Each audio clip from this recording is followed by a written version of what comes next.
Time magazine called him the unsung hero behind the internet. CNN called him a father of the internet. President Bill Clinton called him one of the great minds of the information age. He has been voted history's greatest scientist of African descent. He is Philip Emeagwali. He's coming to Trinidad and Tobago to launch the 2008 Kwame Ture lecture series on Sunday, June 8th at the JFK Auditorium, New St. Augustine, 5 p.m. The Emancipation Support Committee invites you to come and hear this inspirational mind address the theme, Crossing New Frontiers to Conquer Today's Challenges. This lecture is one you cannot afford to miss. Admission is free, so be there on Sunday, June 8th, 5 p.m. at the JFK Auditorium, New St. Augustine. My quest for the world's fastest computer began on June 20, 1974, on a scalar supercomputer at 1800 Southwest Campus Way, Corvallis, Oregon, USA.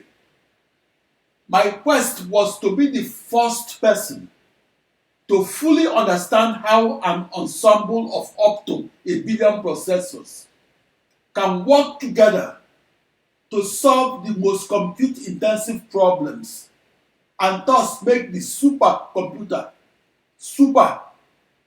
That quest began on the central processing unit of a supercomputer that was ranked as the world's fastest computer 7 years earlier. My search was for the fastest computation of an initial boundary value problem that was beyond the frontier of calculus and fluid dynamics. The perennial list of the most compute-intensive problems includes climate modeling across millions of processors. High-stake climate models are governed by a system of coupled, nonlinear, three-dimensional, and time-dependent PDEs, or partial differential equations, or rather governed by discrete approximations of those PDEs that were used to translate the continuous problem from calculus to its discrete analog in large-scale computational linear algebra. My search for the most massively parallel processed solutions of the most compute-intensive problems in mathematical physics was my search for the answer to the most recurring question in supercomputing. That unanswered question was classified by the US government as a grand challenge problem of supercomputing at the crossroad where the frontiers of knowledge in mathematics, physics, and fastest computing intersect. My discovery that the world's fastest computing can be executed across the world's slowest processors occurred at 15 minutes after 8 o'clock in the morning of July 4, 1989, in Los Alamos, New Mexico, USA.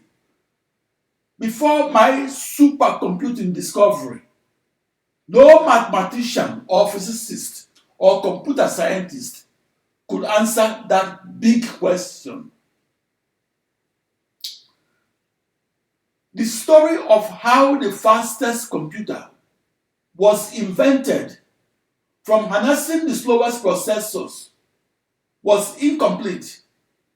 That story remains incomplete because a new answer brings forth a new question.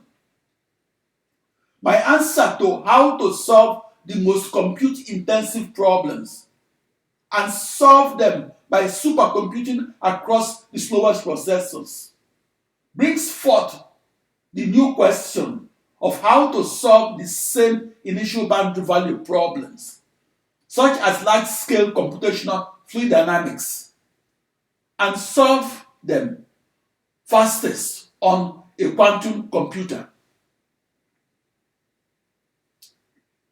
Students are asked to write a short essay on the 9 Philip Emeagwali equations.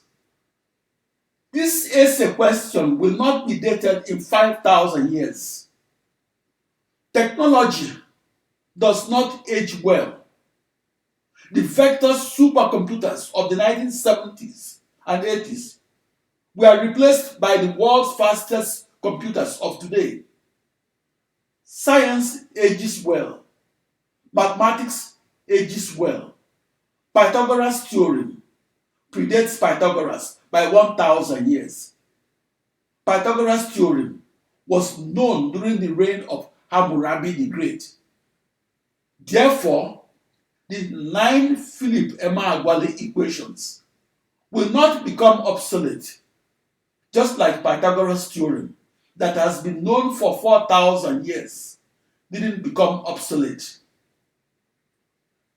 I write equations, algorithms, and programs daily. I write equations the way poets write poems. A supercomputer scientist proves he understands the partial differential equation that is beyond the frontier of calculus or mathematics and physics textbooks, and does so if and only if he can explain his equation on YouTube, and if and only if he can code the solution of an initial boundary value problem that was governed by his partial differential equation,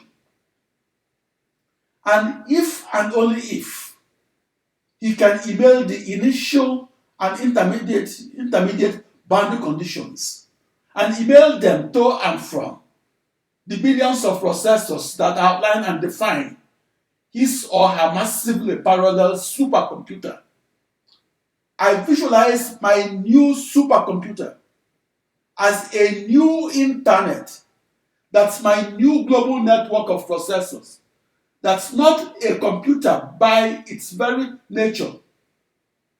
It's a new internet in reality.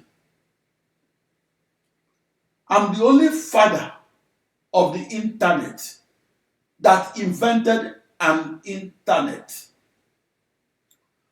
Fast forward 8 years after June 20, 1974 in Corvallis, Oregon, USA.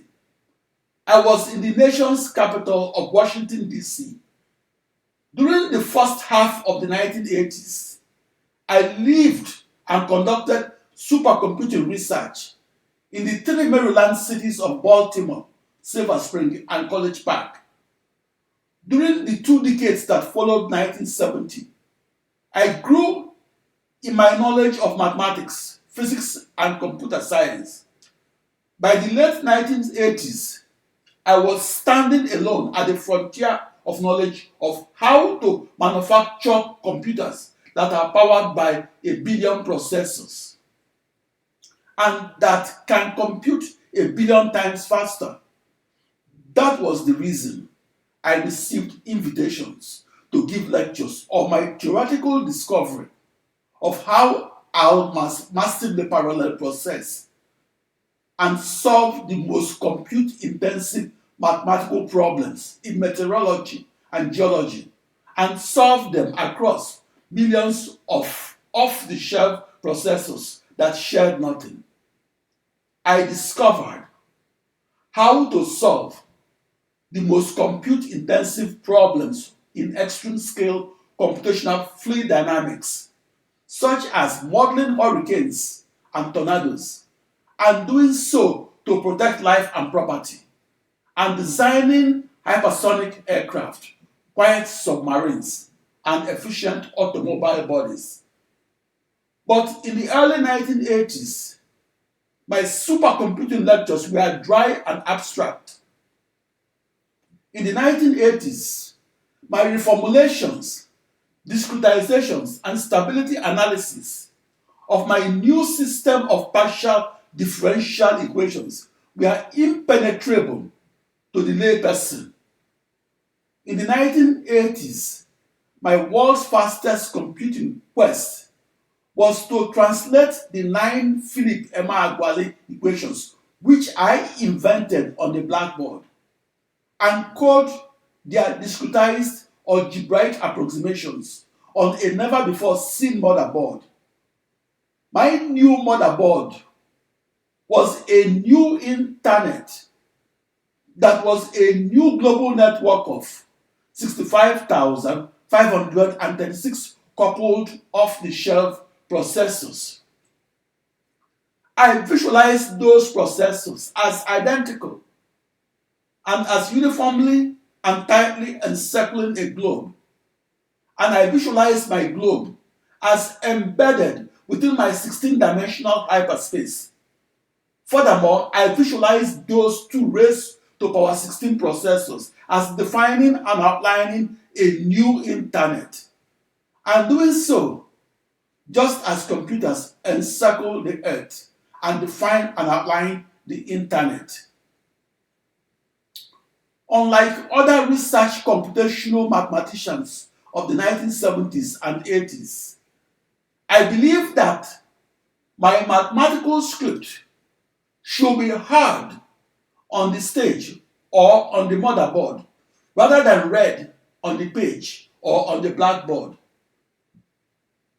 The computer is to the partial differential equation what the microphone is to the poem. I was not an overnight success. I've been supercomputing for the 50 years onward of June 20, 1974 in Corvallis, Oregon, USA. The chicken does not lay its egg and hatch it the next day.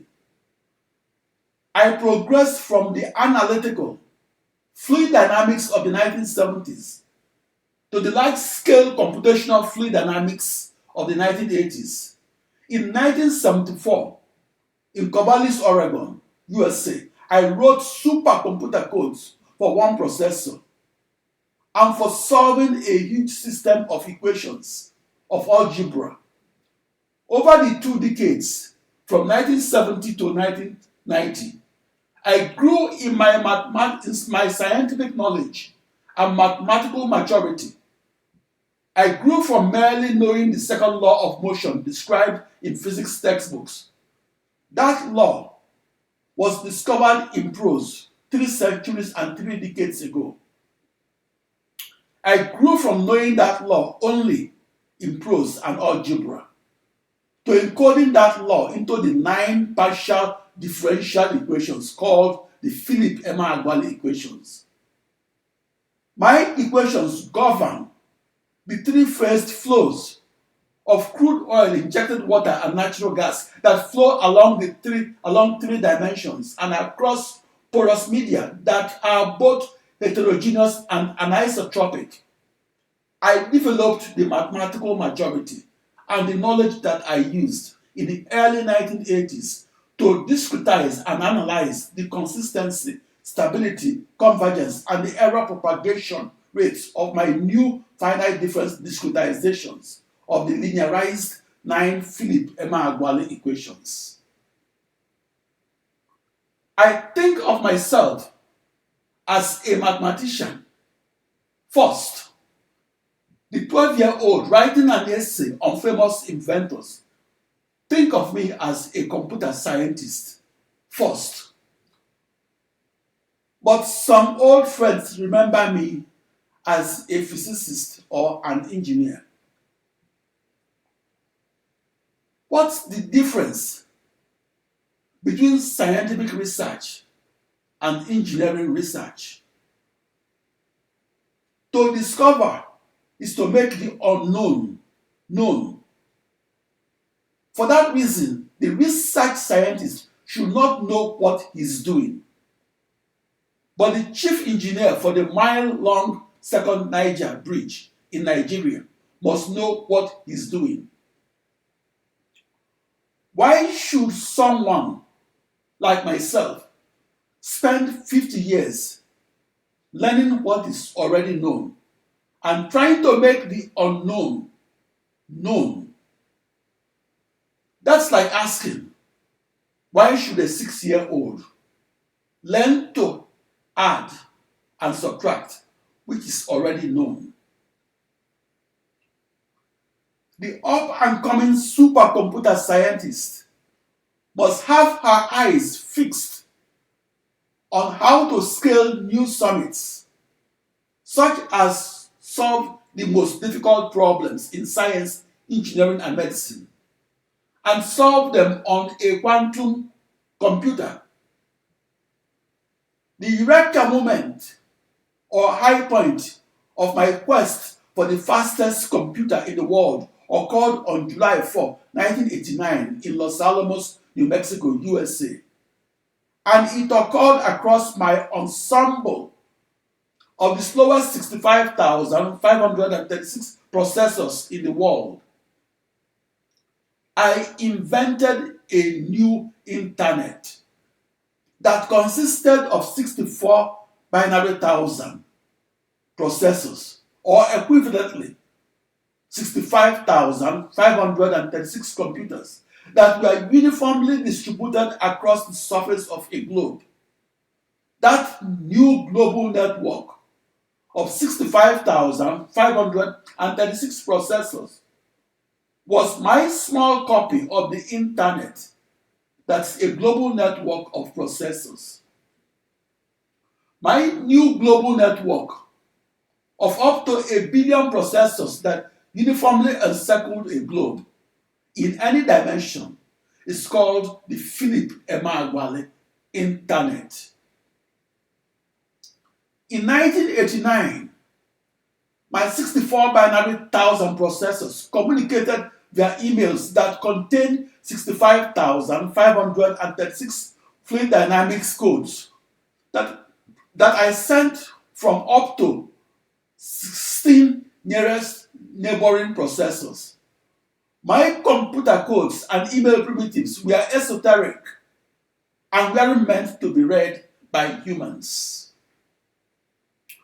I was computing at the world's fastest speeds back from June 20, 1974 in Corvallis, Oregon, USA, to July 4, 1989 in Los Alamos, New Mexico, USA.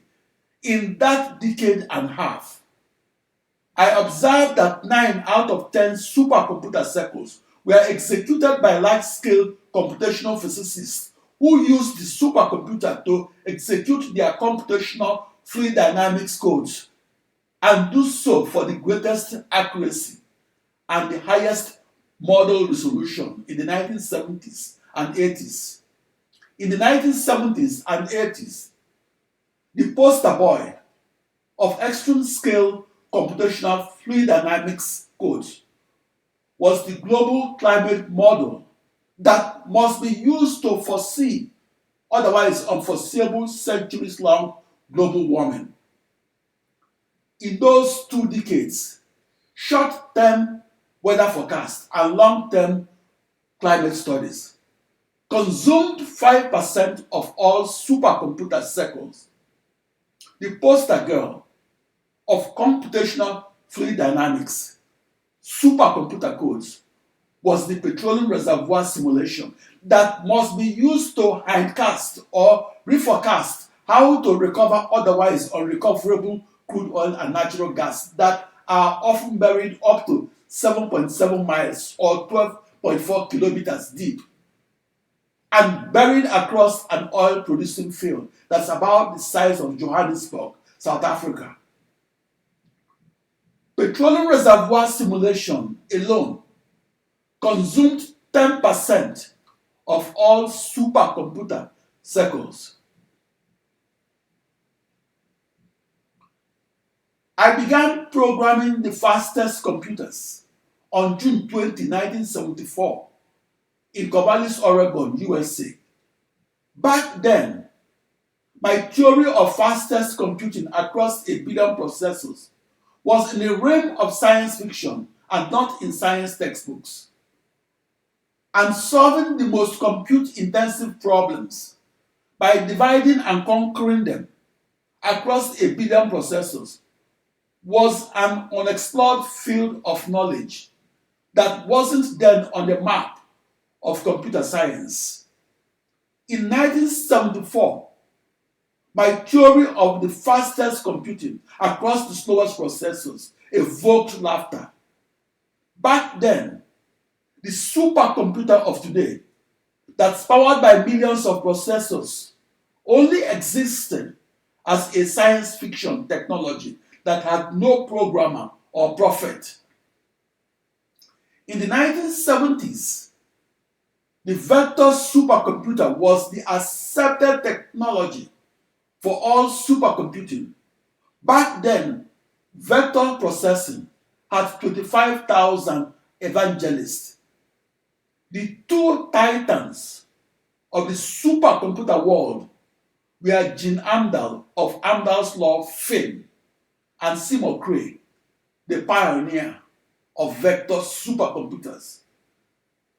In the 1970s and 80s, the most revered prophet of vector supercomputers was Seymour Cray, the founder of Cray Corporation, the company that manufactured 7 in 10 vector supercomputers. In the 1960s and 70s, the most revered prophet of scalar supercomputers was Gene Amdahl of Amdahl's law fame. Gene Amdahl was the supercomputer manager at International Business Machines, IBM Corporation, the company that now manufactures the most supercomputers sold in the USA. As a black sub-Saharan African mathematician who came of age in the 1970s Oregon and negatively typecast in his mid-1980s Michigan, I gained credibility as a quote-unquote genius because I presented a never-before-seen supercomputer and presented the technology in both prose and poetry and straight from the heart. Unlike the academic mathematician, I did not read the 9 Philip Emeagwali equations and their 9 companion Philip Emeagwali algorithms and did not copy them from any textbook. The black mathematician is judged by a higher standard.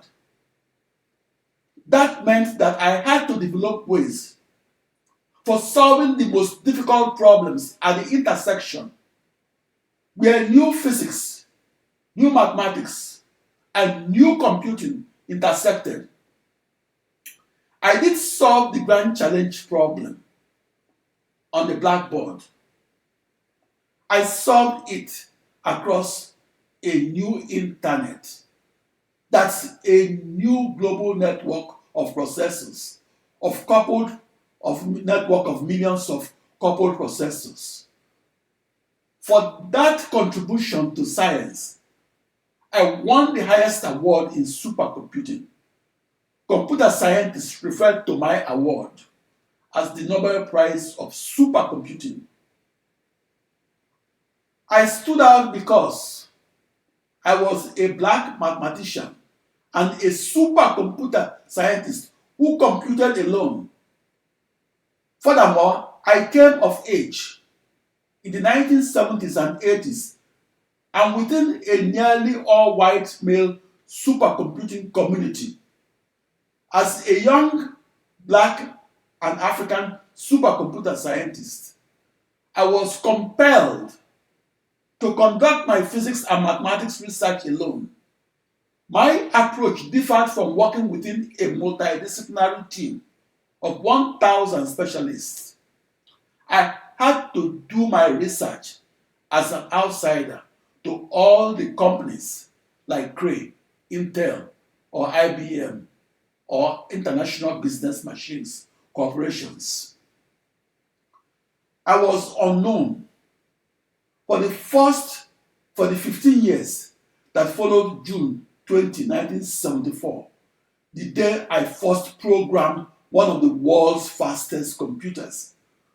During those 15 years, I grew in my mathematical and scientific maturity, and I developed thousands and I programmed thousands of processors, and I visualized as encircling a globe and doing so in the manner the internet now encircles the earth.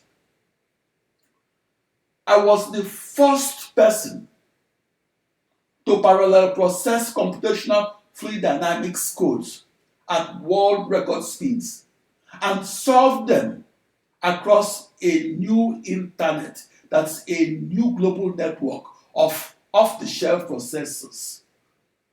My contribution was not a minor increase in the speed of the computer.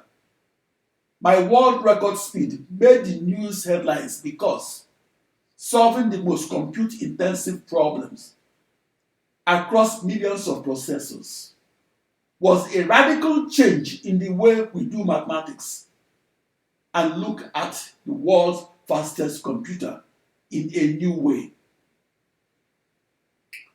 During my first 15 years of supercomputing, I grew in my scientific knowledge and mathematical maturity. I theorized new knowledge that could make the computer faster when powered by the slowest processors in the world. I theorized that the then unproved technology of parallel supercomputing could be used to solve 65,536 computational fluid dynamics codes and solve them all at once and communicate them across 65,536 coupled processors. In the 1970s, I theorized the fastest computing across the slowest processors. In the 1980s, I experimented with parallel processing across the slowest 65,536 processors in the world.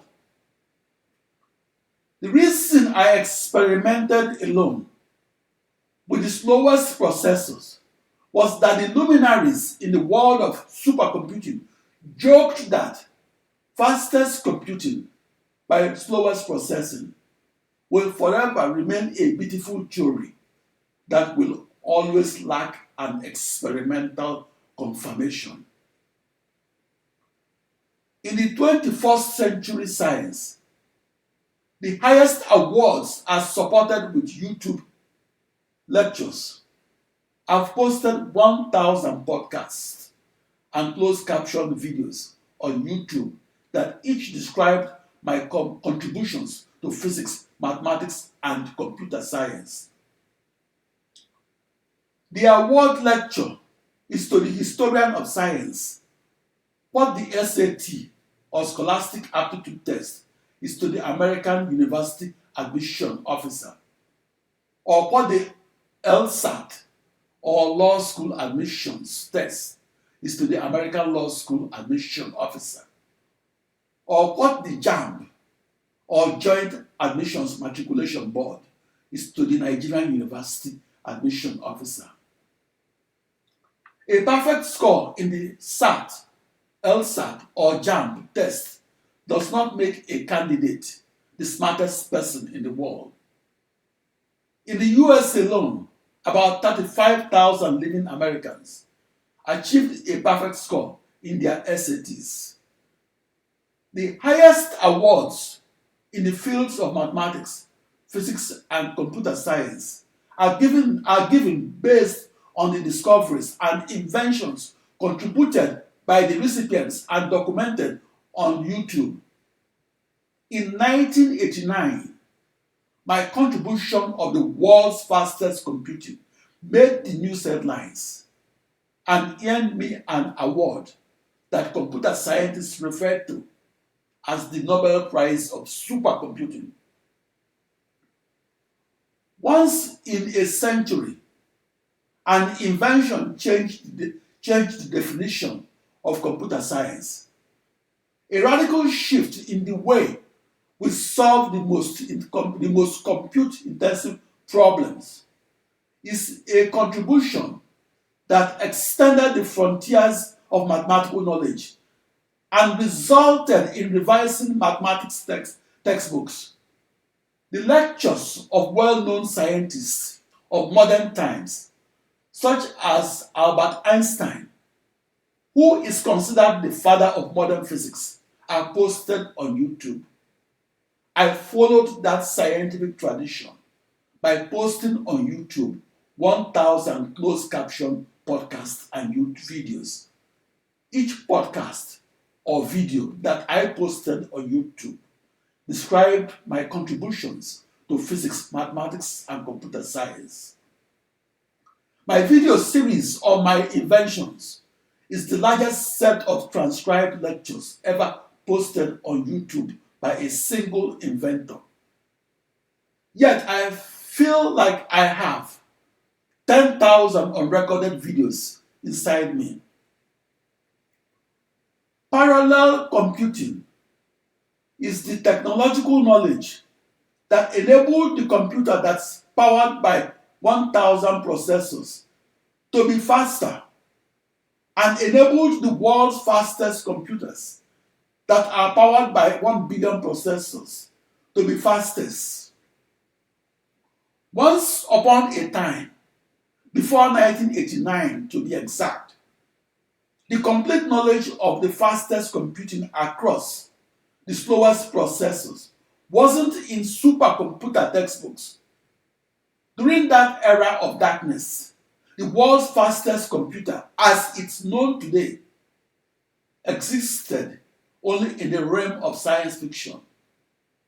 I invented the first supercomputing across the world's slowest computers and discovered it on July 4, 1989. That is, the computer scientists learned modern supercomputing because and after I invented it. And the computer instructor is teaching the world's fastest computing that I invented. The science teacher renounced his voice to give voice to the discoverer.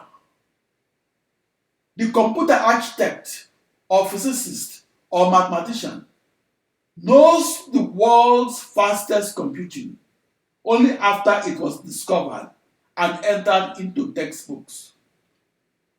At its granite core, fastest computing is the knowledge of how to solve a billion mathematical problems at once. In the past, supercomputing was solving only one difficult mathematical problem at a time. The difference between the author and the inventor is this. The author of a science textbook is like the ghostwriter who authored the story he didn't live, or like the fifth grader who wrote a book report on a book he didn't read. I'm fastidious in describing and videotaping my contributions to mathematics, my discoveries in physics, and my inventions in computer science. I do so as a preemptive measure against those that want to occupy my stage and tell my story. In a 60-year retrospective, I realized that I spent the first half of my life wishing I was the Albert Einstein that theorized relativistic motions of distant planets, and then spent the second half of my life wishing I was my younger self who discovered how to compute at the fastest speeds the motions of planetary fluids.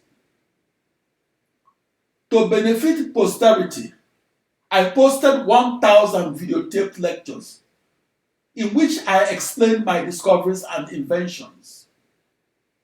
At its essence, my 1,000-part videotape lecture series was an attempt by the old Philip Emeagwali to record the story of the young Philip Emeagwali. The knowledge possessed by a theoretical physicist, such as Albert Einstein, or a computational physicist, such as Philip Emeagwali, can only be evaluated and compared from watching their videotaped lecture series on their discoveries in physics. The 1,000 podcasts and videos of myself as the extreme scale computational physicist are on YouTube. The videotaped lectures of the likes of the theoretical physicist Albert Einstein are the most truthful, irrefutable, and permanent measures of their intelligence and scientific knowledge, and their understandings of their contributions to knowledge. I've posted on YouTube the details of how I discovered that processing with up to 1 billion processors is the technology that makes computers faster and makes the supercomputer the fastest. My technology is used to solve the most compute-intensive problems in science and mathematics. I've posted 1,000 podcasts and YouTube videos on my contributions to science. With 330 million people, the US is only 4.3% of the world's population of 7.7 billion people. There are 5,300 universities in the US alone, and there are as many YouTube channels for those universities. In YouTube searches, closed caption and high resolution videos are ranked higher. Google only searches the contents of transcribed videos. In Google searching, my YouTube channel Emeagwali has more searchable video content than the video channels of 99% of the 30,000 universities in the world. I make such asymmetrical comparisons between an individual and each of the 30,000 universities in the world because knowledge shared is knowledge gained. Knowledge sharing makes the world a better place for humans and for all animals. Sharing knowledge reflects leadership. The most important thing we can do with knowledge is to share it, not keep it. The tagline of CNN is this: when we know it, you know it. I hope that in my 200th birthday, on August 23, 2154, that my videos will be displayed. Thank you. I'm Philip Emeagwali. Thank you very much.